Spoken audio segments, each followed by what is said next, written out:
La plus grande de nos richesses ne se mesure pas en millions. Nous vous faisons découvrir des ovnis pour vous permettre d'en devenir un, vous aussi. Sportifs, entrepreneurs, artistes, ils nous partagent chaque semaine leurs récits de véritables trésors d'informations.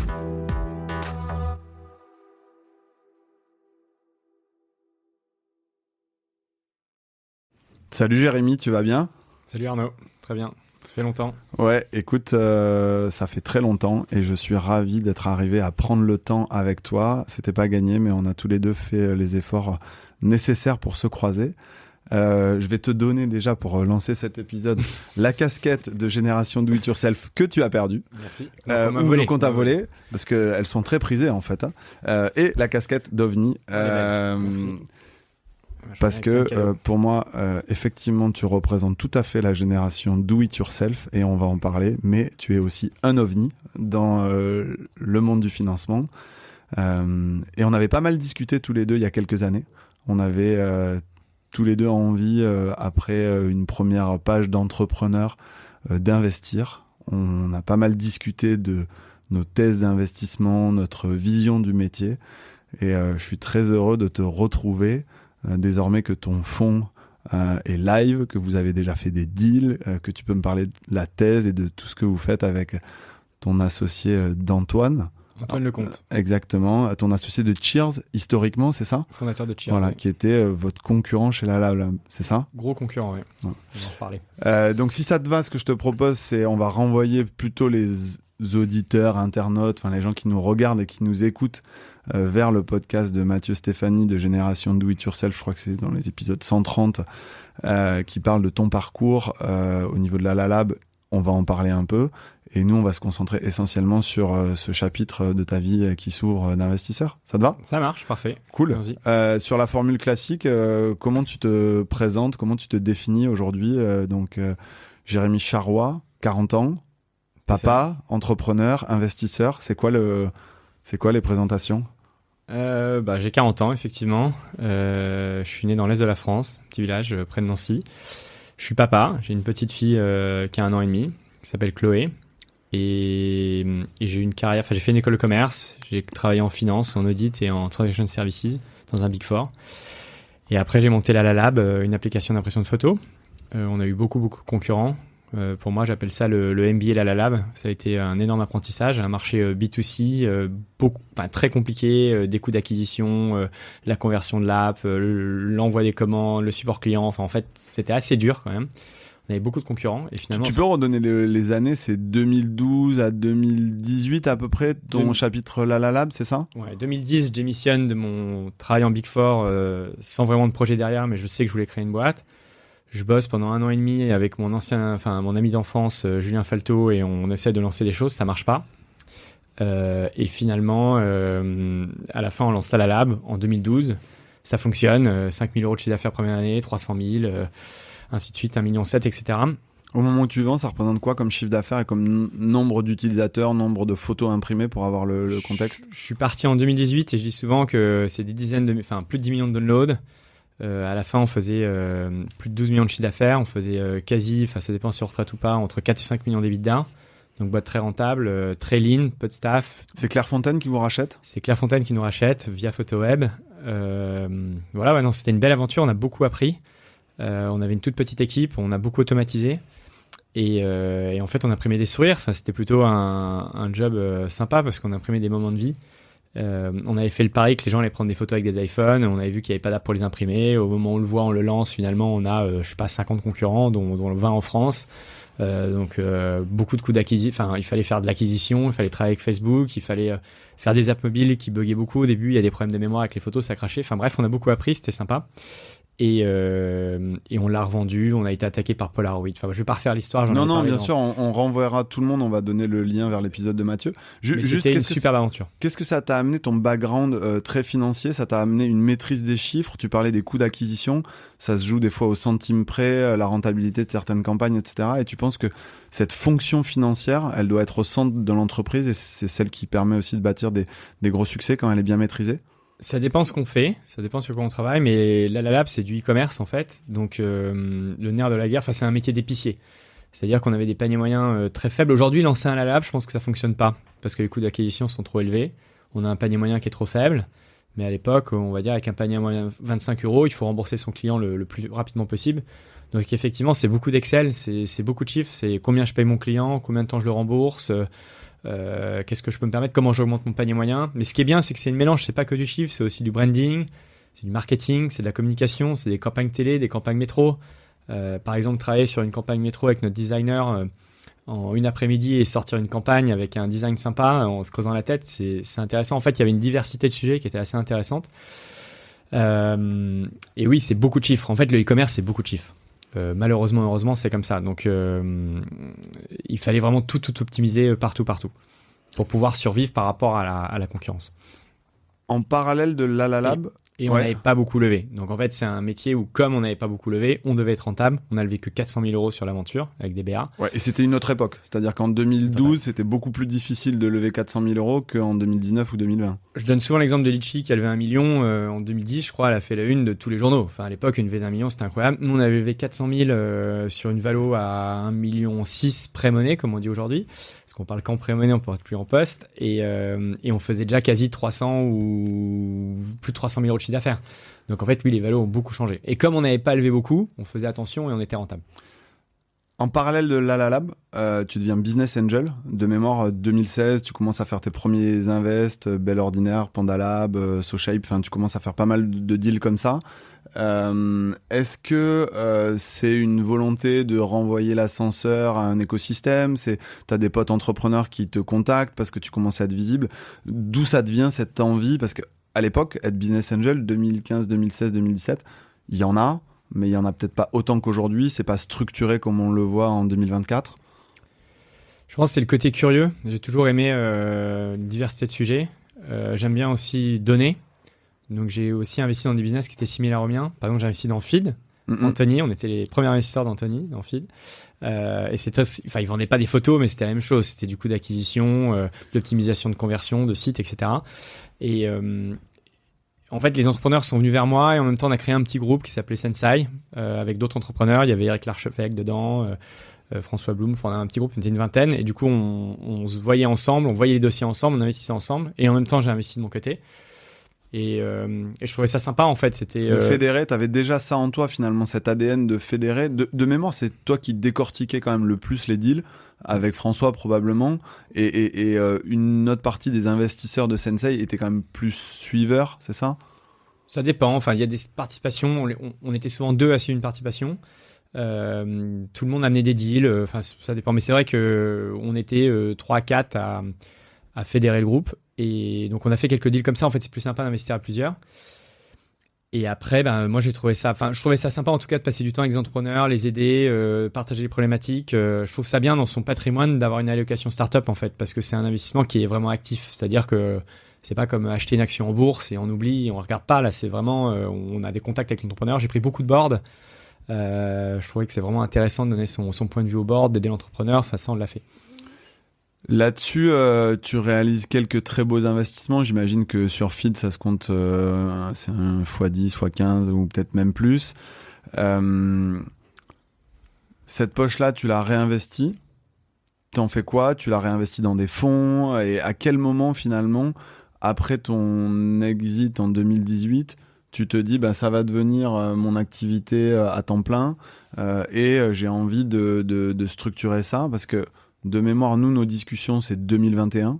Et donc, à ce moment-là, j'ai l'impression que tu as fait une analyse de marché. Ta thèse d'investissement, elle commence à s'affiner. En tout cas, tu as toujours été quelqu'un de très convaincu par la nécessité d'avoir des fonds impact. Et tu réfléchissais au bon modèle. Comment ça s'est passé finalement ? En fait, j'ai commencé à investir dans des startups, comme on disait avant. C'est une partie de mon allocation. J'ai fait des fonds VC, j'ai fait des fonds de private equity, j'ai fait de la bourse, j'ai fait plein de choses différentes. Et sur la partie startup, effectivement, quand il y a eu une sortie, je l'ai réinvesti. Mais au bout d'un moment, je me suis dit que je voulais faire de plus en plus d'impact. Et donc, ça me trottait. En fait, j'en avais parlé avec Sensei. Je me suis dit, il faudrait qu'on fasse que des deals impact. Le groupe n'était pas forcément... Enfin, c'est pas impact d'ailleurs. Moi, c'est climat. Enfin, le mot impact est un peu utilisé à toutes les sauces, mais... Moi, c'est plutôt climat. Je voulais faire du climat. Et en fait, je vais parler d'Antoine tout de suite parce que l'histoire, c'est que j'ai bougé à Lisbonne En fait, déjà, j'ai essayé de recréer une société dans le climat pendant 2 ans, donc j'ai regardé beaucoup de sujets. J'ai regardé une trentaine de sujets. Finalement, j'ai pas trouvé le bon associé, donc je l'ai pas fait. Je l'ai pas lancé. Je voulais pas lancer une société seule. C'était quoi pour toi le bon associé et pourquoi tu l'as pas trouvé? Parce que j'imagine que tu as vu beaucoup de monde. C'est un fit. Okay. En fait, c'est quelqu'un avec qui on a envie de passer du temps. C'est quelqu'un avec qui on se sent à l'aise, quelqu'un avec qui on est complémentaire, quelqu'un avec qui on a confiance. T'avais ça avec tes associés chez LalaLab? Ouais, vraiment. J'avais deux associés exceptionnels. Donc, c'était 2 techs, un ami d'enfance et une autre personne qui est devenue un ami, mais qu'on avait rencontré dans le TGV. Enfin, je vais pas refaire l'histoire, mais c'était assez drôle. C'est difficile de retrouver cette connexion un peu magique avec tes 3 associés quand tu repars sur un projet. Tu me l'avais dit, on parlait pas mal du Galion à l'époque. Tu m'avais dit, je vois pas mal d'entrepreneurs du Galion qui ont du mal à repartir. Ils ont du mal à repartir parce que faut trouver le sujet, faut trouver le bon associé, faut recréer une équipe. Enfin, c'est dur et en plus, quand t'as réussi une fois, t'as un peu pas cette peur, mais de remettre ton titre en jeu. Mais quand t'as connu une histoire extraordinaire, c'est difficile de se relancer avec aussi cette peur probablement de l'échec, non? Ouais, effectivement, il y a plein de sujets. Déjà, le Galion, effectivement, à l'époque, ils se sont pas trop focalisés sur la relance. Là, ils l'ont compris, ils ont créé plein d'événements autour de ça. Par exemple, il y avait Arbia à cette époque qui m'avait dit tu vas voir, tu veux relancer une société, c'est super compliqué. Elle avait, je sais pas, vu 150 personnes, elle m'a dit que c'était très compliqué de trouver un associé. Je me dis non, je pense pas. Et en fait, elle avait raison. Du coup, le Galion fait pas mal d'events autour de ça maintenant, parce qu'il y a beaucoup d'entrepreneurs du Galion qui existent. Alors, juste pour les gens qui nous écoutent, Arbia Smithy, ouais. Qu'on a reçu dans un de nos podcasts avec Jonathan Vidor, et qui est la fondatrice de Rosalie. Parce que toi et moi, on a la référence et Arbia est effectivement une étoile montante, une star de la tech en France, mais tout le monde ne connaît pas Arbia. Désolé. Voilà, non, pas de souci. Et après, sur le... Ouais, donc, bref, le Galion, donc c'est un vrai sujet. On voit qu'il y a beaucoup d'entrepreneurs qui veulent relancer, c'est compliqué. Et je pense aussi, quand on a vendu une boîte, on s'attaque à des sujets plus complexes et on est plus mature. Et je dis souvent, sur les 30 idées que j'ai regardées, si j'avais eu 25 ans, j'en aurais lancé 25. En fait, on devient un peu risque adverse avec le temps. On veut vraiment, enfin désolé pour l'anglicisme, mais on veut prendre moins de risques.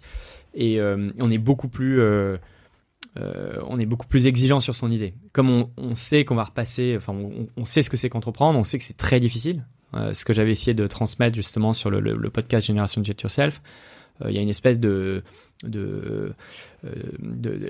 c'est cool d'être entrepreneur aujourd'hui. On a l'impression que c'est facile. On écoute Génération Jet Yourself. On a l'impression que tout le monde peut être entrepreneur. Oui, mais c'est très très dur. En fait, surtout dans les startups, parce qu'on est sur des business souvent qui sont compliqués, qui n'ont pas forcément un business model. Au début, on va tester des choses et donc il faut. Enfin, là, j'ai un très bon exemple. Par exemple, TimeLeft. Je sais pas si vous connaissez la société de Maxime Barbier qui a fait plein de pivots, qui a failli mourir plein de fois et puis maintenant ça cartonne. Et dans l'histoire, à un moment, je leur ai parlé il y a 2 ans, ils ont failli fermer et aujourd'hui, je crois qu'ils font 10 millions d'ARR. Donc on voit qu'en fait, les sociétés pivotent beaucoup et que c'est très compliqué. C'est pour ça qu'il faut miser sur des fondateurs. Exactement. Plutôt que sur des business, notamment au stade où toi tu investis et moi j'investis, c'est-à-dire en amorçage. Exactement. Et donc, ouais, voilà. Donc, je dis souvent que si j'avais eu 25 ans, j'en aurais lancé beaucoup plus, une vingtaine, enfin, au moins 20 ou 25 idées sur les 30. Et du coup, bref, à un moment, je bouge à Lisbonne. Il y a 2 ans et demi, j'ai bougé à Lisbonne. Et en arrivant à Lisbonne, il y a une autre personne qui fait ce move au même moment. C'est Antoine Lecomte, le fondateur de Cheers. Et forcément, on se connaissait. On n'était pas les meilleurs amis du monde, mais on se connaissait parce qu'on était concurrents. Et tu te respectes parce que quelqu'un qui a monté une boîte concurrente et qui a connu aussi un gros succès, Cheers par rapport à LalaLab, c'était quoi à peu près en termes de taille et... En fait, au moment où je suis parti, les 2 boîtes étaient à peu près similaires. Okay. Et Cheers, ils l'ont vendu à une boîte allemande qui s'appelle Seaway, à peu près 50 millions la vente. Et en fait, oui, effectivement, c'était un concurrent qu'on respectait parce qu'ils ont toujours bien travaillé. On a eu plein de concurrents, il y en a d'autres vraiment qui nous ont fait des bas coups, mais Cheers a toujours très bien travaillé. Je crois qu'il y avait un respect mutuel. On va dire que je pense qu'ils étaient meilleurs en branding que nous, un petit peu meilleurs. Ils étaient bons en acquisition comme nous. On était peut-être un peu meilleurs à l'international qu'eux. Enfin, on était meilleurs à l'international qu'eux. Enfin, il y avait vraiment, on était complémentaires. Et je pense qu'on a 2 personnalités complémentaires. Donc, on bouge à Lisbonne en même temps, le même mois. On se parle, on suit un peu ce qu'on fait. Lui, il était en train de travailler sur du minage de Bitcoin, sur des puits de méthane. Donc, en fait, c'est réutiliser le méthane, qui est un gaz très polluant, pour le convertir en électricité et produire du Bitcoin sur des champs de pétroliers aux États-Unis. Donc, il travaille là-dessus. Et voilà, on se voit de temps en temps. Et Et moi, en fait, dans mon activité de BA, je me disais, j'ai envie de faire beaucoup plus de climat. Et en fait, je pense que quand on veut investir dans le climat, il y a 3 gros problèmes. Le premier, c'est on doit avoir beaucoup plus de deals. Parce qu'en fait, je sais pas, il y a 25 ou même pas, allez, 25% des deals qu'on voit qui sont climat. Il y a plein de deals, je sais pas, on va pas investir dans le énième IA pour optimiser les sales sur LinkedIn, ça n'intéresse pas. 2, c'est des deals qui sont très très techniques. En fait, le climat, c'est souvent pas du software, c'est souvent de la deep tech, c'est des choses compliquées, c'est de la R&D, c'est des brevets du CNRS, c'est des choses où on a besoin, je pense, d'être beaucoup pour analyser les deals. Et là-dessus, vous avez un background tous les deux, je connais pas celui d'Antoine. Tous les deux, business. Pas ingénieur. Donc, comment vous faites ? Alors, je vais y venir, mais du coup, pour moi, les problèmes qu'on avait, déjà, les problèmes, c'était ça, c'était donc être un groupe avec plus de monde pour pouvoir analyser, pour pouvoir mieux analyser les boîtes. Ok.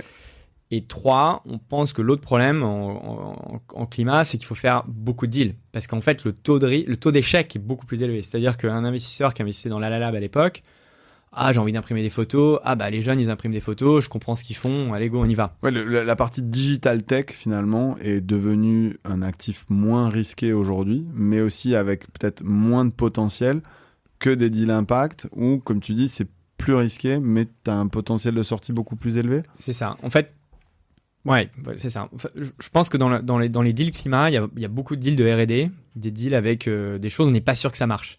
Donc, on a des fondateurs qui bossent sur quelque chose et ça a l'air incroyable, mais peut-être que ça marchera pas. Il y a des stades de développement, de recherche, les TRL, 6, 7, etc. Et donc, on regarde ces projets et notre tête, c'est de se dire il faut faire beaucoup de deals. Parce que pour essayer, je dis pas qu'on va régler le climat parce que en fait le problème il est très très grave. Enfin déjà pour les gens qui nous écoutent, quand même le sujet il est grave. C'est-à-dire que on a quasi pas rien changé. On a de plus en plus d'émissions. On sait qu'il va y avoir des problèmes dans le futur et donc on pense qu'il faut mieux investir et il faut aller financer des solutions qui vont essayer de ralentir ce qui se passe. Et donc le seul moyen de financer cette transition, selon nous, pour pas perdre d'argent, c'est de faire beaucoup de deals, de jouer un peu ce que fait Kima, le fonds de Xavier Niel. Kima, Motier, j'ai même vu que là, c'était dans la stratégie de Daphne avec leur nouveau fonds où ils visaient un fonds de 100 millions pour faire une centaine de participations en commençant avec des tickets à 100. Donc, c'était pas hyper répandu il y a quelques années, mais ça devient un peu plus au cœur de l'écosystème, cette stratégie de je crée un portefeuille assez large et je réinvestis sur les champions. Ouais, alors nous en fait, comme on avait un métier de business angel avec Antoine, où lui il avait fait une 40aine de deals, moi j'en ai fait une 30aine, on voulait continuer, mais en fait on n'avait pas la capacité financière pour déjà sur vos fonds propres, parce que vous avez toujours investi avec vos fonds propres. Nous déjà, les tours sont de plus en plus compétitifs. Aujourd'hui, on peut plus mettre des tickets de 10 000 euros dans des levées, c'est très compliqué. On va dire qu'on est plutôt sur des tickets minimum à 50-100 000 euros. Et en plus, on a de plus en plus de mal à se faire de la place sur les tours. Donc, on se disait, déjà, en plus, si on veut faire cette stratégie de faire beaucoup de tickets, imaginons on veut faire 25-30 deals par an, 100 000 euros, c'est énormément d'argent, on peut pas le faire. Et on s'est dit, mettons-nous à plusieurs, faisons un groupe où en fait, on va faire justement 25-30 deals climat par an. Au début, on se dit, déjà, on sent pas, j'en parle à Antoine, il me dit, ah ouais, vas-y, c'est sympa, faisons ça, go, on le lance. Et donc, au début, on veut lancer un petit groupe, un peu comme ce qu'on avait avec Sensei à l'époque, d'une 20, 30, 40 personnes avec des amis d'amis. Et puis finalement, ça grossit, et à la fin, on se retrouve 137. On a un véhicule qui fait 8 millions d'euros. Notre thèse, c'est on met des tickets de 100 000 euros dans des boîtes climat. Donc, suiveur sur des deals. Suiveur. Donc, nous, on n'est jamais lead. On discute pas le pacte, on discute pas les conditions, et tu essayes de co-investir avec les meilleurs fonds de la place. Ouais. Alors souvent quand les meilleurs fonds, les valos sont déjà très élevés. Alors soit mais on fait meilleurs fonds, bons angels. On aime bien avoir un lead, comme on dit, sur le tour, quelqu'un qui va justement s'occuper de ce tour de table. On met des tickets de 100 000 euros et on fait beaucoup de deals. Là, alors ça dépend des périodes parce qu'on n'a pas d'obligation à déployer vite, mais là, par exemple, en décembre, on va quasiment faire entre 8 et 10 deals. Mais en moyenne, on fait 3-4 deals par mois. Vous avez commencé quand le fonds et pendant combien de temps vous allez l'investir ? On n'a pas de contrainte de l'investir en une durée donnée. Alors, c'est un evergreen ? Non. C'est un véhicule. On est tous actionnaires. On investit. Alors, on est SCR, c'est une capitale, donc on a des contraintes quand même. Il faut que ça soit déployé avant un certain nombre de temps. Mais là, on fait à peu près 3-4 deals par mois, ce qui nous va bien. Et je pense qu'il sera déployé au bout de il sera déployé dans 1 an, 1 an et demi.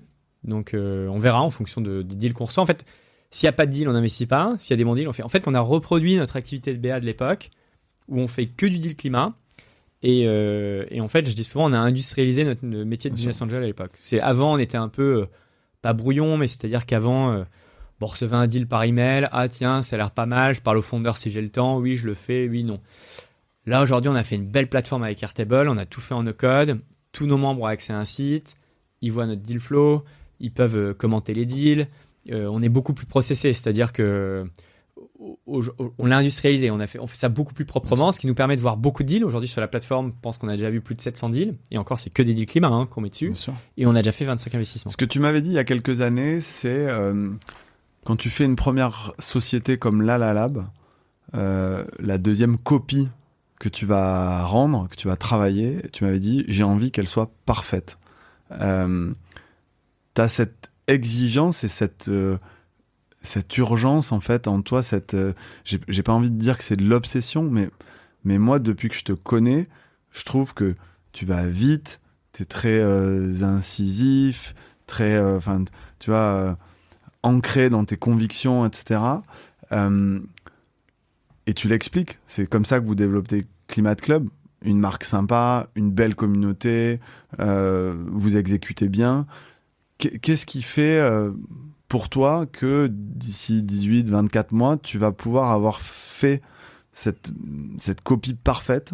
C'est t'as créé le bon portefeuille, t'as apporté de la valeur à tes boîtes. C'est quoi qui vous obsède finalement, Antoine et toi, avant de faire ce premier chèque, une fois que vous l'avez fait, parce qu'après il y a le suivi de ces lignes-là et toute l'aide, toutes les portes que tu peux leur ouvrir aussi? Ouais, ça tombe bien, Antoine, il est dans l'obsession de la perfection aussi. Il est très perfectionniste. Et après, sur plein d'autres aspects, on est complémentaires. En fait, nous, ce qu'on dit aux sociétés, c'est qu'on a un peu le business angel parfait. C'est-à-dire qu'on prend que 100 000 euros sur la cap table. On négocie par la term sheet, comme on a dit juste avant, etc. Et on va pas être au board. Par contre, s'il y a le moindre problème, on est là. C'est-à-dire on a 137 personnes derrière nous. Enfin, en tout, on est 137 avec Antoine. On a 4... Tu peux en citer quelques-uns. C'est quoi leur background en fait? Comment vous les avez identifiés, convaincus? J'imagine que c'est un peu comme nous avec OVNI. Nous, on a 215 souscripteurs et 3 instits. Tu as un premier cercle qui est family and friends, entrepreneurs, les business angels qui t'ont fait confiance. Et comment ce cercle-là s'est élargi? Vous faites un peu de sortant, vous contactez des gens, raconte-moi. En fait, c'est des amis d'amis et les premiers nous ont recommandé d'autres personnes et c'est comme ça qu'on a grossi. Au début, ils ont mis quel ticket dans ce véhicule-là? Ça commençait à combien et quel ticket moyen ça représente finalement? Chacun a investi entre 50 et 200 000 euros. Ok. C'est appelé en une seule fois ou c'est appelé en plusieurs fois? On a quelques exceptions, j'aime pas dire ça, mais malheureusement, c'est ce qu'on a dû faire. On a baissé un petit peu le ticket pour les femmes parce qu'on voulait plus de femmes dans le véhicule. On voulait pas un véhicule d'hommes. Très très compliqué d'avoir des femmes business angels. Je pense que tu l'as vécu aussi.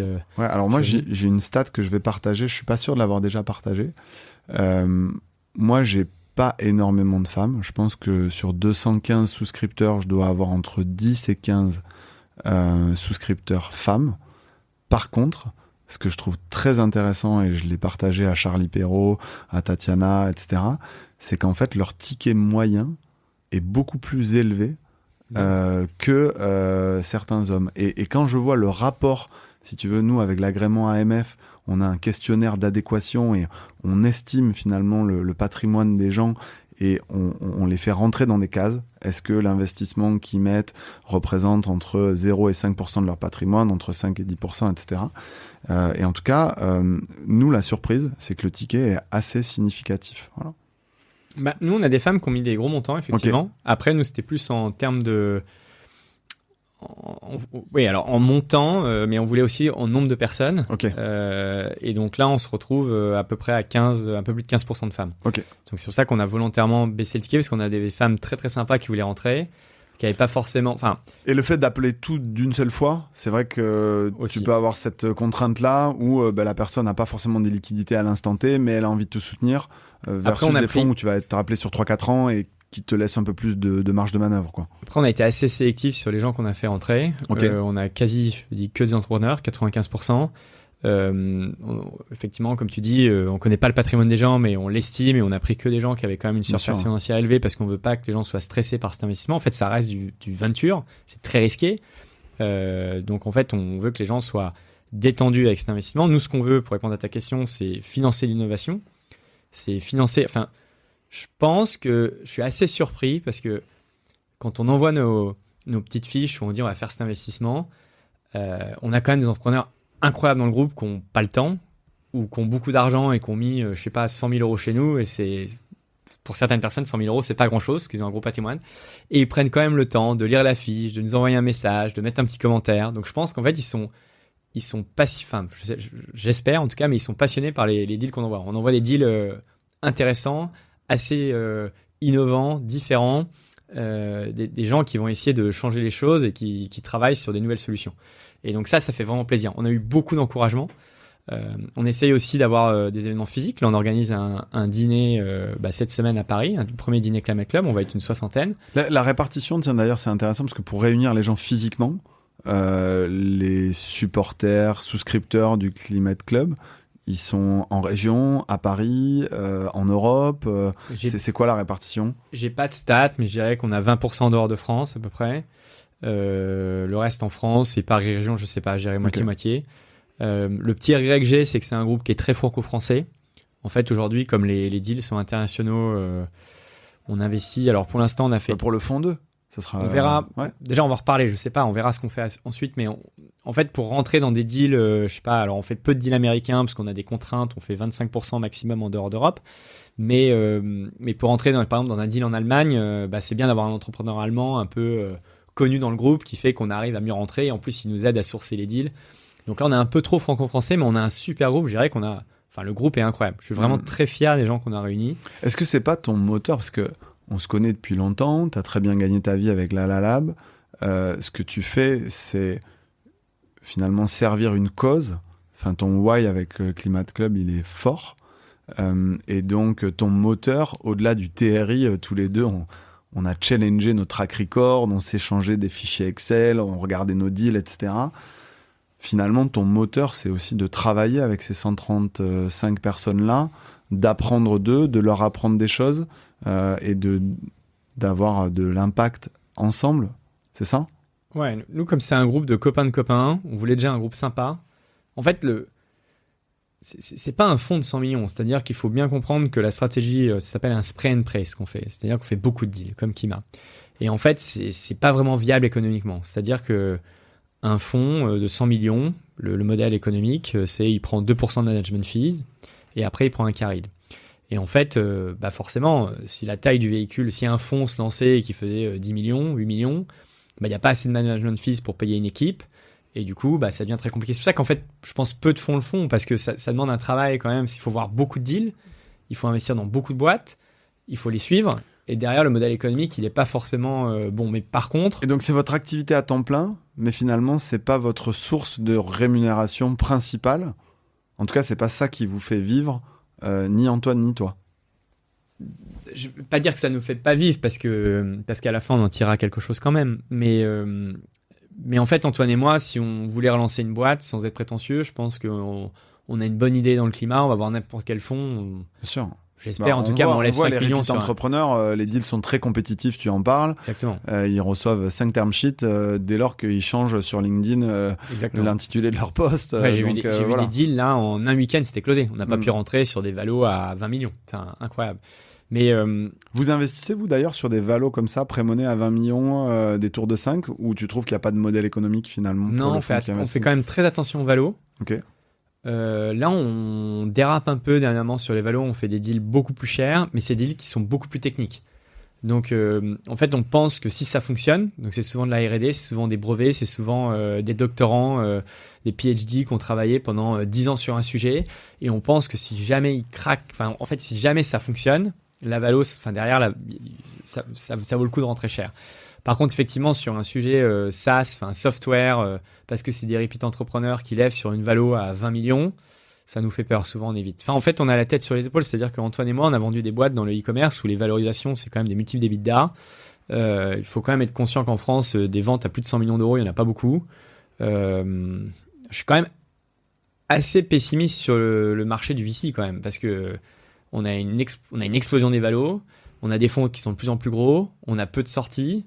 Je pense que les sociétés françaises sont pas assez à l'international. C'est marrant parce qu'on a des groupes comme du CAC 40 qui sont très présents à l'international. Je sais pas si on regarde L'Oréal, LVMH, Airbus, etc.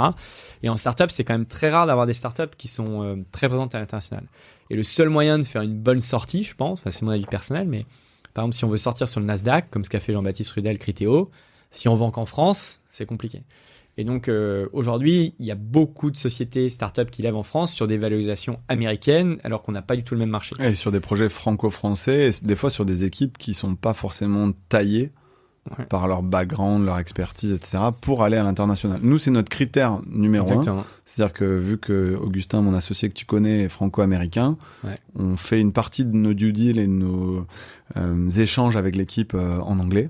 Et en fait, si on sent que ça va être compliqué de recruter, de leader une équipe internationale, etc., ça fait partie pour nous des critères d'exclusion.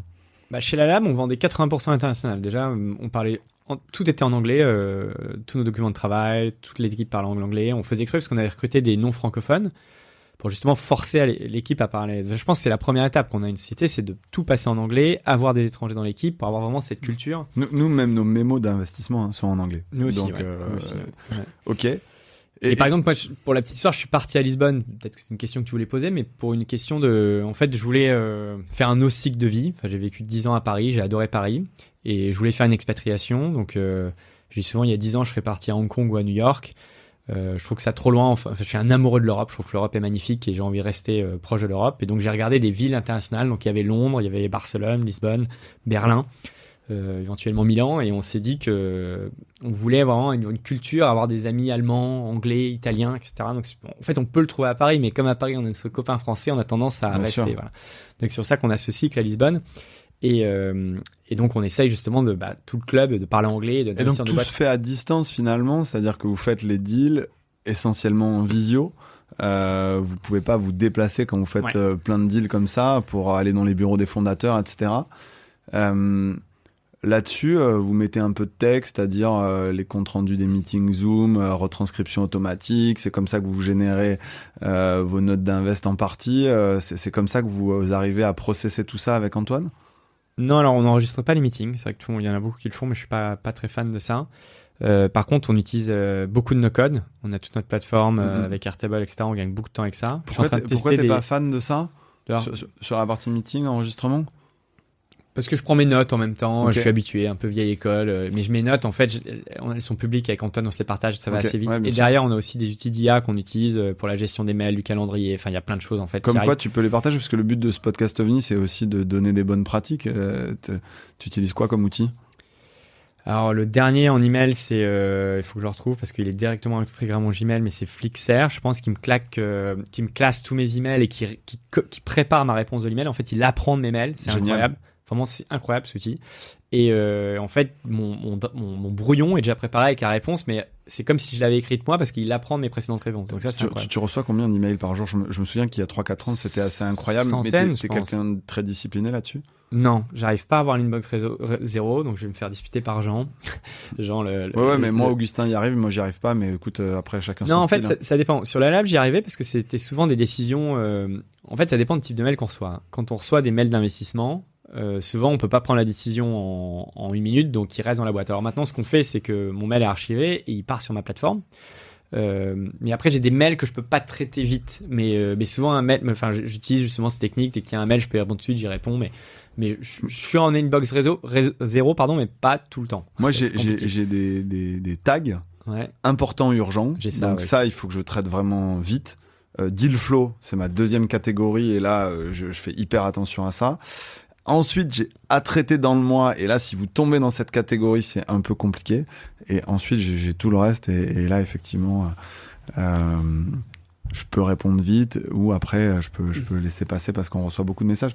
Peut-être juste essaye... Vas-y. Sur le sujet email, je pense j'attends beaucoup de l'IA. En fait, je pense qu'on perd beaucoup trop de temps sur les mails. Même le fait d'écrire, en fait, j'essaie de dicter mes mails, mais quand on est dans un bureau avec du monde, on peut pas le faire et tout. Mais en fait, je pense que l'IA va nous faire gagner beaucoup de temps, surtout la gestion du temps avec le calendrier. J'utilise Rise, qui est une boîte allemande. C'est une bêta. Ils font un calendrier où ils aménagent des pages. C'est un peu un Calendly, mais un peu mieux fait. Ok. Et je pense que vraiment, sur la gestion d'email, on perd beaucoup trop de temps. C'est vrai. Mais en tout cas, pour répondre à ta question d'avant, je trouve ça dingue de pouvoir faire tous les calls en visio. Alors après, c'est un peu triste parce que parfois, je passe ma journée dans un box à faire des calls. Mais je trouve ça dingue de se dire qu'on peut parler à des sociétés dans le monde entier et on peut voir 10 sociétés en une après-midi. Enfin, c'est incroyable. Ouais, moi, je trouve ça énergisant. Tu vois, moi, tu sais, je suis passionné de musique. Aujourd'hui, je regarde tous les sujets, IA, musique. Il y a un vrai sujet sur les droits dans la musique, etc. Et pour faire ton benchmark, tu peux parler à n'importe qui dans le monde et c'est intéressant. Si on revient à la thèse de Climate Club et les deals que vous avez faits, de quoi tu es le plus fier? Je te posais la question, comment tu rendras une copie parfaite dans 18 mois? Si je la reformule différemment, c'est quoi les deals dont vous êtes le plus fier, Antoine et toi, aujourd'hui? Et comment tu l'expliques à tes souscripteurs et à tes partenaires, vraiment la thèse et les thèmes dans lesquels vous allez rechercher à investir en 2025? Alors déjà, on est assez large sur les thèses, pardon. On essaye d'éviter désolé encore pour l'anglicisme, le bullshit. C'est-à-dire qu'on veut pas, parfois il y a des deals climat, on a l'impression qu'il est climat, mais il y a un effet rebond, il est pas bon. On considère qu'on a quand même une bonne expérience là-dessus, mais on se fait accompagner d'un cabinet qui s'appelle Impact Lab, avec Vincent Stuen. Donc en fait, quand on a un doute, on demande à Impact Lab de vérifier, de confirmer en fait qu'en investissant dans cette boîte, il n'y a pas un risque derrière. Alors par exemple, il y avait un bon exemple, on a failli investir dans une société, on regardait, qui fait des compléments alimentaires pour les abeilles pour mieux résister aux pesticides. Et en fait, ça allait favoriser les abeilles d'élevage versus l'abeille sauvage. Enfin voilà, je fais court, mais pour eux, c'était pas forcément un bon deal. Donc on essaye vraiment d'éviter de faire des erreurs dans les invests. Et après, de quoi on est fier, c'est de financer des sujets. Alors déjà, pour revenir aux thèses, donc les thèses, c'est décarbonation, tout ce qui est captation de carbone, tout ce qui est biodiversité, on n'en parle pas assez, mais en fait, c'est super important dans le climat. C'est occulté par la partie décarbonation aujourd'hui, alors que c'est fondamental. Mais oui, il n'y a pas que ça. Justement, la décarbonation est importante, mais il n'y a pas que ça. Donc, il y a tout ce qui est biodiversité, tout ce qui est aussi océan, eau, très très important.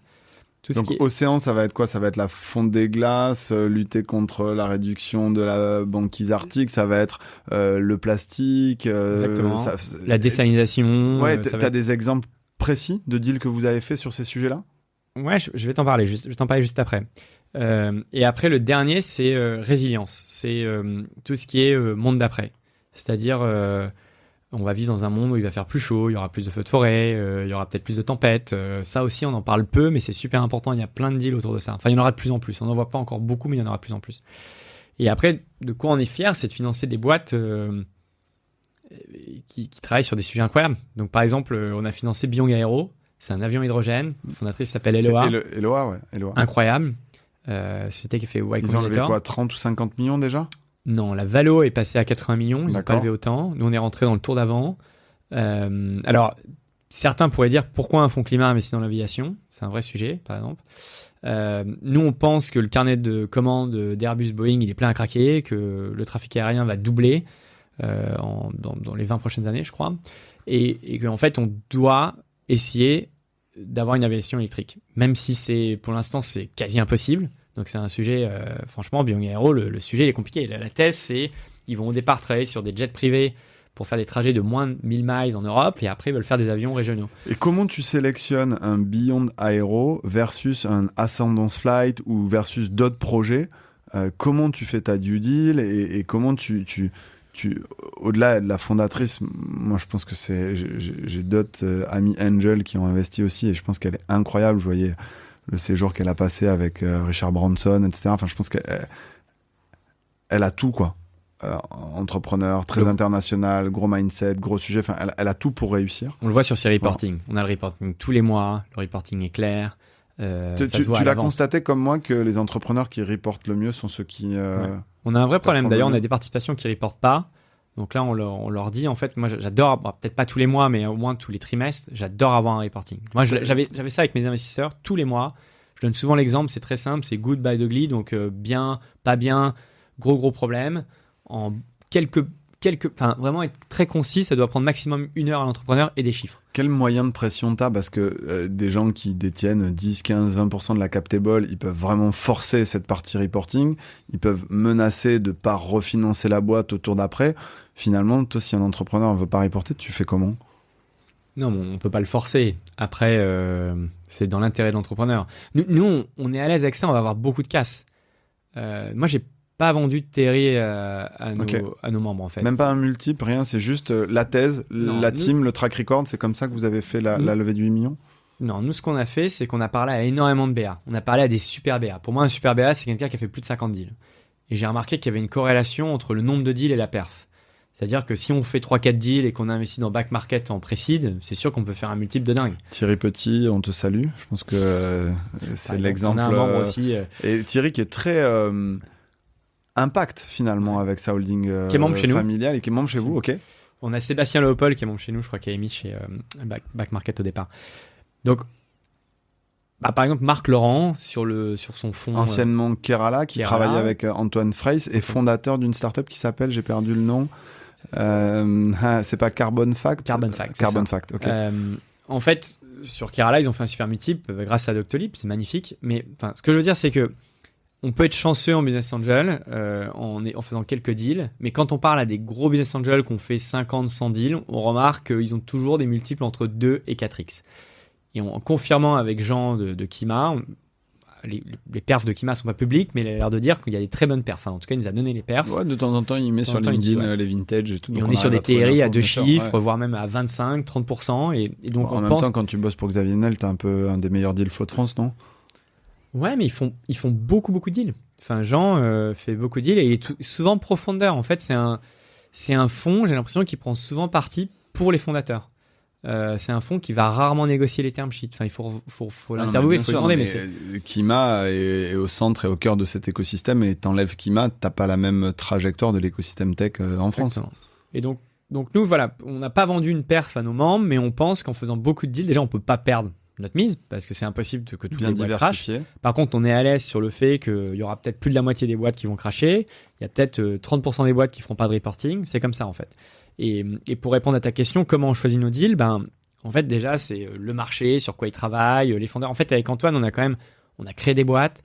On a déjà investi en perso. Enfin, on a investi quand même pas mal d'argent en perso. Plusieurs millions d'euros chacun, finalement, quasiment. Ouais, à deux, plusieurs millions d'euros. Et du coup, on a cette sensibilité sur les deals. En fait, c'est-à-dire que on gère le Climate Club comme si c'était notre argent, mais là, on a une approche vraiment spray and pray. On va faire beaucoup de deals.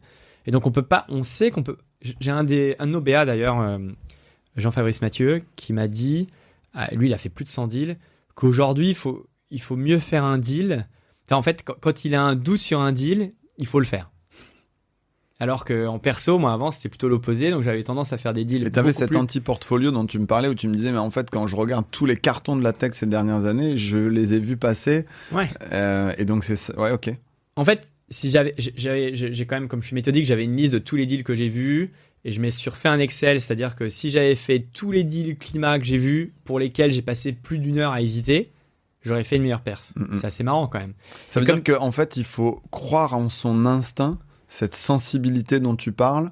Et comme tu dis, quand tu doutes, en fait, c'est que tu as une bonne raison, il faut y aller. Parce que des fois, on dit quand tu as un doute, il n'y a pas de doute. Et il faut aussi croire au fait qu'il y a un gros facteur chance. C'est-à-dire que quand il y a une bonne équipe, elle va pivoter. Si je prends l'exemple de Hugging Faces aux US, je crois qu'au tout début, c'était un chatbot Facebook. Et aujourd'hui, c'est une super boîte d'IA. Mais au début, c'était pas du tout ça. Et il y a plein d'exemples comme ça. Je crois que Twitter, l'histoire aussi, c'est à un moment, la boîte, il n'y avait plus rien. Tout d'un coup, un week-end, je crois qu'ils ont fait une soirée, ils ont picolé, ils se sont dit, il faut qu'on lance un truc. Non, mais les meilleurs entrepreneurs, ils s'adaptent. Ils s'adaptent à un environnement qui bouge et qui est pas simple en plus. Exactement. Allez, parle-moi de quelques deals.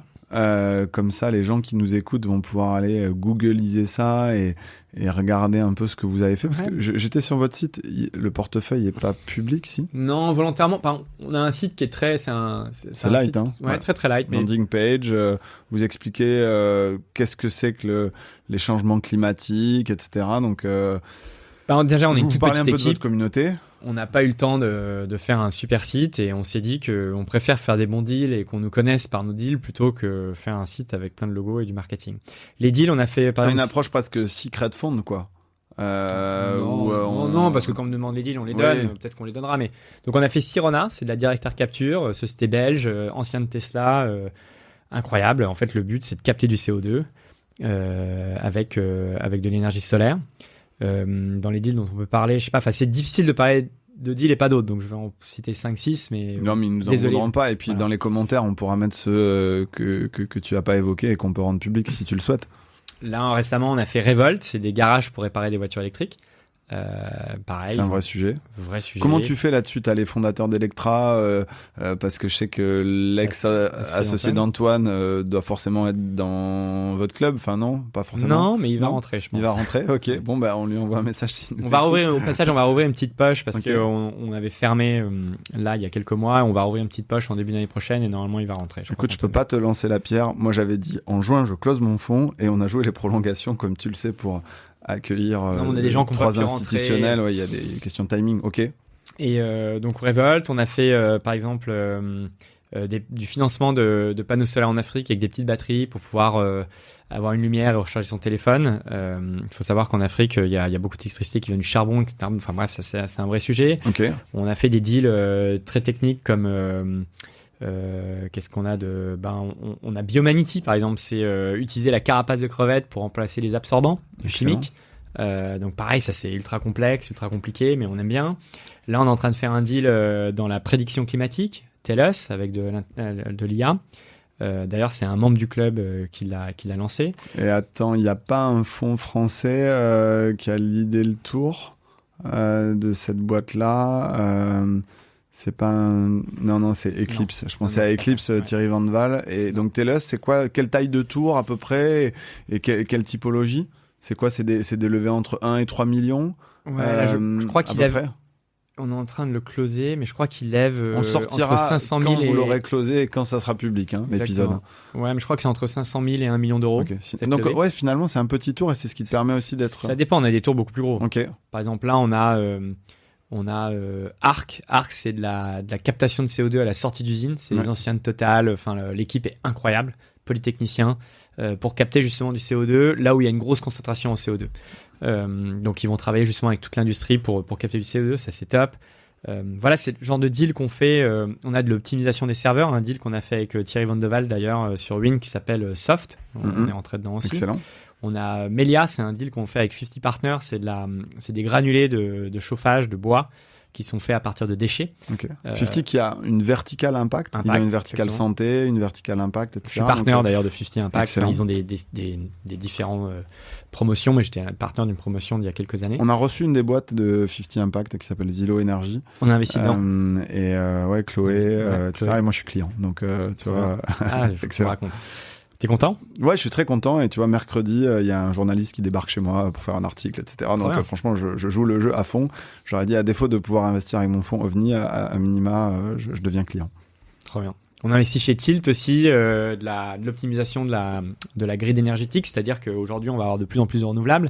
Donc, tout d'un coup, on va avoir des pics. On va avoir de l'éolien, du solaire qui injecte dans le réseau. Donc, il va falloir arrêter certaines choses. Par exemple, arrêter certaines machines en usine, certaines, par exemple, climatisations. Et donc, Tilt va faire ça. Et donc, c'est quoi comme solution, si tu en parles un peu plus? Donc, en gros, c'est un soft qui va gérer ça ou c'est un soft plus un hardware? C'est quoi exactement? Non, c'est un soft qui va se connecter à plein d'hardware. Ok. Y a beaucoup de boîtes qui travaillent là-dessus. Nous, on a fait le pari d'investir chez Tilt. À un moment, il y a eu 3-4 boîtes qui ont levé l'année dernière sur le sujet. En fait, il y a plein de choses passionnantes. C'est-à-dire, des boîtes comme ça, on en a vraiment plein. On a Alpaga, par exemple, qui fait de la... Ouais, je vois très bien. Back market de tous les matériaux, tous les ustensiles de cuisine. Ils ont levé quoi, 2-3 millions. Il y a Founders Future qui est dans le tour. Et qui d'autre? Je sais plus, bon, peu importe, mais... En fait, comme on fait... C'est une boîte mature. Comme on fait beaucoup de deals... non, mais c'est normal, attends. Puis moi, c'est tellement facile, je suis dans mon fauteuil, je te pose des questions.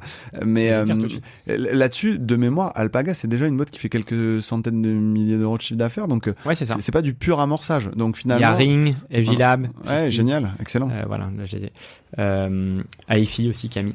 On investit à différents stades. On fait du pré-seed, on fait du seed. Je dirais que Byung Aero, vu la valo, c'était quasiment une série A, mais en fait, ça dépend. Ouais, tu panaches un peu ton portefeuille. Ça dépend. En pourcentage, ça représenterait quoi?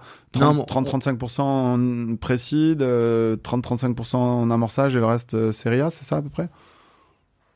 Non, je dirais série A, c'est 10-15%. Ok. Après, les derniers deals qu'on fait, les valos peuvent être un peu plus chers, mais c'est des deals qui sont... alors sans citer, mais là, j'ai quelqu'un qui fait une IA pour aider les géologues à lancer des gisements, pour aller trouver du lithium, pour aller trouver justement tous ces minéraux dont on va avoir besoin pour la transition énergétique. Donc ça, c'est des valos qui peuvent être... Le fondateur s'appelle pas Emmerich par hasard, non? Si. Ok. C'est un très bon deal, je confirme. Vous avez raison d'y aller. Très cool. Écoute, attends, on peut faire une pause 2 secondes. Ça fait combien de temps qu'on veut faire un deal ensemble? Donc ça sera le premier. Super. Bien. Et on le découvre, tu vois, on le découvre en se parlant. C'est à ça que ça sert les podcasts. Tu veux parler d'un ou deux dossiers? Parce que je vois l'horloge qui tourne, on est à 49 minutes et non, là on en parle, c'est bien. On fait Atoba là, en ce moment, qui est qui travaille dans le SAF, tout ce qui est le SAF, c'est le fuel des avions, donc c'est Sustainable Aviation Fuel. Donc en fait, il y a des obligations légales aujourd'hui, on doit avoir à peu près 2% de SAF dans l'aviation, mais on va passer à 100% d'ici quelques années. Donc c'est un marché qui va représenter plus de 400 milliards d'ici 2040, je crois. Ouais. Et donc, j'ai quelqu'un qui travaille sur ces sujets-là depuis longtemps et qui est un mec qui a travaillé dans les énergies renouvelables pendant des années, et il faut que je te présente. Et donc ça, pareil. Ça, c'est un deal qu'on est en train de faire. Enfin, voilà, on a une multitude de deals très différentes, mais je trouve que tous les deals sont passionnants en fait. C'est-à-dire quand on creuse les sujets, par exemple le SAF, on n'y connaissait pas grand-chose, donc du coup on se met dedans, on apprend, et après on fait des paris. En fait, ça se trouve ça marchera pas, mais en tout cas on pense. Si je prends l'exemple d'Atoba, super équipe, ancien d'Airbus, ils viennent du secteur. Enfin pour nous ils cochent toutes les cases. Bien sûr. Et ça c'est des deals qui sont assez chers quand même, parce qu'effectivement si ça marche, ça vaudra beaucoup d'argent. Moi, écoute, j'ai fait mes plus gros exits sur les extrêmes. C'est-à-dire, les boîtes que j'ai payées les plus chères, je suis sorti au plus haut. Et il y a des boîtes sur lesquelles j'étais rentré très très bas. Et je suis sorti sur déjà des belles sorties entre 50 et 150 millions, mais ça m'a fait un très beau multiple. Donc, en fait, j'ai envie de te dire, il n'y a pas de règle. Il n'y a pas de règle. Après, il y a un modèle économique de fond que tu dois respecter. Mais, tu vois, nous, en plus, on a l'agrément MF, etc. On a des instis, donc maintenant, on a une thèse quand même dans laquelle il faut qu'on rentre. Mais après, tu as un comité d'investissement, tu peux aller chercher quelques dérogations. Parce que, comme tu dis, des fois, ça coche toutes les cases, mais des fois, bon. D'ailleurs, la subtilité, c'est que nous, on fait voter nos membres. Ok. Donc, c'est-à-dire que quand on a un deal, on fait une petite fiche. Et tu dois demande à 137 membres 66% qui valident. C'est ça, 66% qui valident. Et on doit avoir 75% de vote positif. Donc, en fait, depuis le début, on a ça, c'est du Airtable. Ils votent, clac, clac. Et alors, on a un formulaire qui est relié à Airtable. Et c'est assez marrant parce qu'on a eu 4 deals, je crois, depuis le départ, qui ne sont pas passés. Il y en a, on était triste, mais parfois ils passent pas, donc on les fait pas. Et c'est bien parce que c'est à titre personnel, non? Il y en a un, on est en train de le faire à titre personnel. Mais du coup, ça nous permet d'avoir une double validation, donc c'est assez intéressant. Et après, non, sur les valos, je suis pas d'accord. Je pense que c'est quand même important. Enfin, la valo d'entrée est quand même très très importante. Parce qu'aujourd'hui, il y a de plus en plus de deals qui sont très chers, et en plus, ça veut dire que quand on lève sur une valo très chère, on s'habitue à l'argent. Ça veut dire que sûrement on va relever derrière. Ça veut dire qu'on va se rediluer derrière. Et donc la sortie va être compliquée. Écoute, je trouve nous, avec OVNI, on doit avoir une valo moyenne d'entrée. Allez, qui doit être entre 6 et 8 millions on a la même. Maximum. On l'a calculé. Alors, post ou pré-monnaie, parce que c'est toujours le... Je pense, allez, pré-monnaie, à mon avis, pas post. Ouais, alors nous, on est en pré, je crois qu'on est à 7. On l'a calculé, là, il y a 2 mois, on était à peu près ça. Là, ça monte parce qu'on a 2-3 deals très deep tech avec des valos un peu plus élevés. Mais qui sont des très beaux deals. Et après, moi, ma moyenne va monter aussi parce que dans mon modèle économique sur un fonds de 45 à 50, pour le coup, moi, je fais des premiers chèques, mais je refinance aussi. Et donc, ce qui fait un peu monter mon ticket moyen, si je prends toujours cet exemple d'Acceptio, j'ai déjà refinancé 2 fois la boîte. Très cool. Écoute, c'est bien, non, de se voir et d'enregistrer ça. En tout cas, ça... Je trouve que ça sert tes convictions d'entrepreneur. On a plusieurs milliers d'auditeurs, nous, sur ce podcast qui commencent à bien fonctionner. Je serais ravi qu'il y en ait certains d'entre eux qui viennent investir dans Climate Club.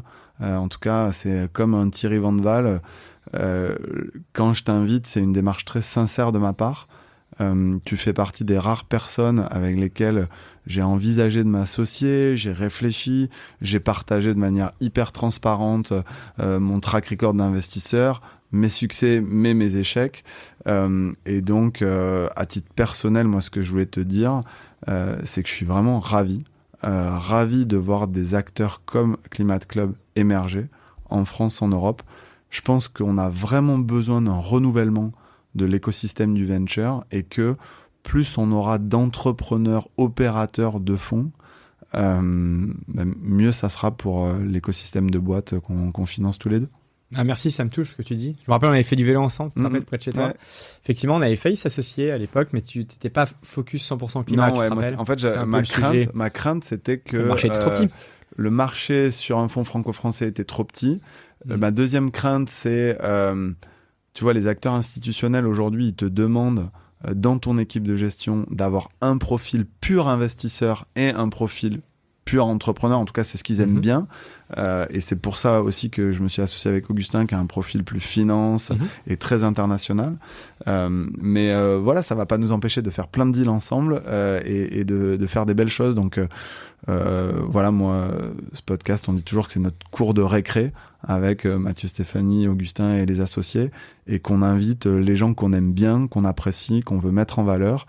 Et en fait, moi, je trouve qu'il y a pas vraiment de compétition dans le VC, il y a de la coopétition, mais finalement on se retrouve sur des deals, on co-investit ensemble, et l'occasion de t'inviter, c'était l'occasion de renouer ce contact, parce que j'ai été un peu très très accaparé par le roadshow d'OVNI.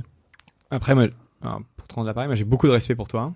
J'ai vu vraiment le parcours. Tu connais le projet depuis le départ. En fait, c'est dur. Je vais prévenir tout le monde. Arnaud, ça a été très, très, très compliqué. Je pense que tu travailles sur ce fonds depuis 2020, 2021. En fait, tu fais pas partie de cette élite, on va dire, financière qui arrive à lever en 4 mois un fonds de 100 millions.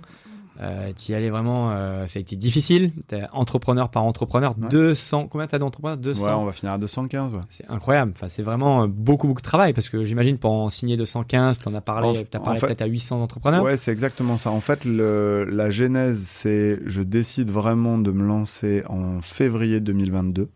Mais l'idée émerge dans ma tête, effectivement, 2020, 2021, et je mûris tout ça. Et le lancement officiel du projet avec Augustin, c'est janvier 2023. Et à l'heure où on enregistre, on est décembre 2024. Donc, c'est long. Et surtout, c'est que le premier jour. Moi, c'est ce que j'explique à tous mes souscripteurs et aux institutionnels qui nous font confiance. C'est que toi, comme moi, c'est un commit de 10 ans. Donc, tu as 40 ans. Toi, tu vas être engagé avec ce fonds-là jusqu'à 50 ans.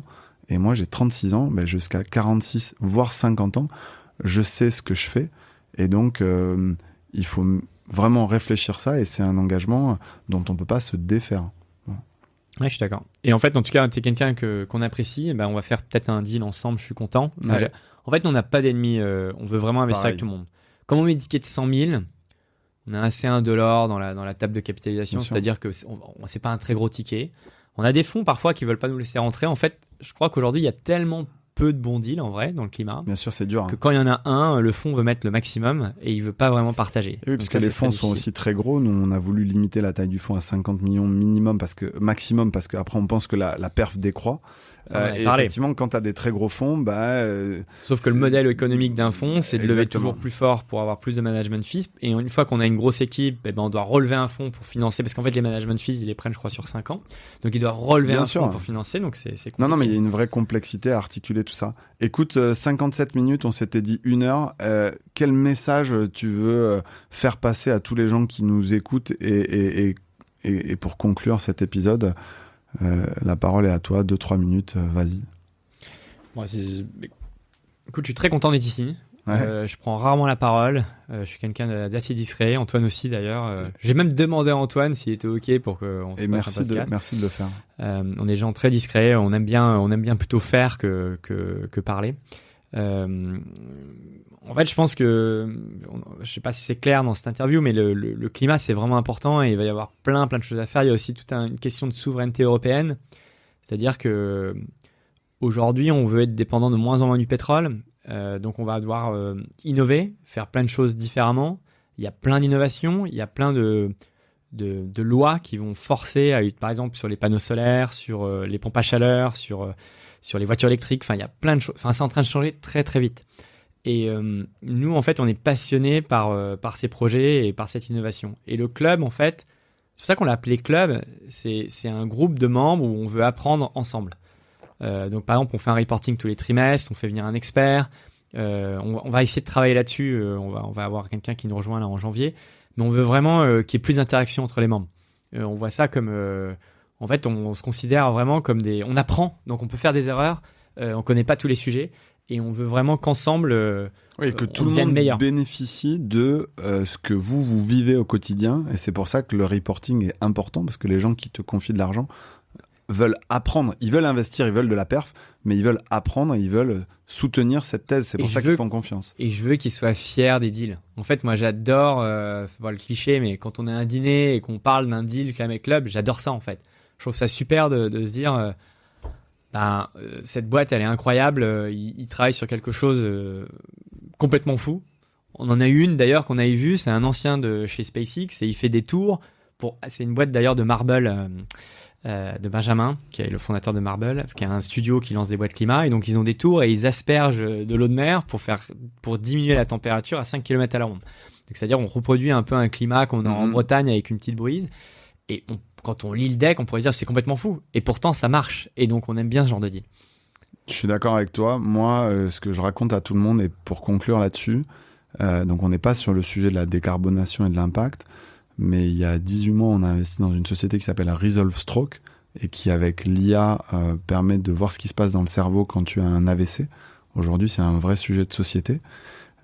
Et en fait, la semaine où on fait ce deal, t'as la mère de la femme de mon frère et la mère de mon beau-frère, sur les 2 branches différentes, qui ont fait un AVC.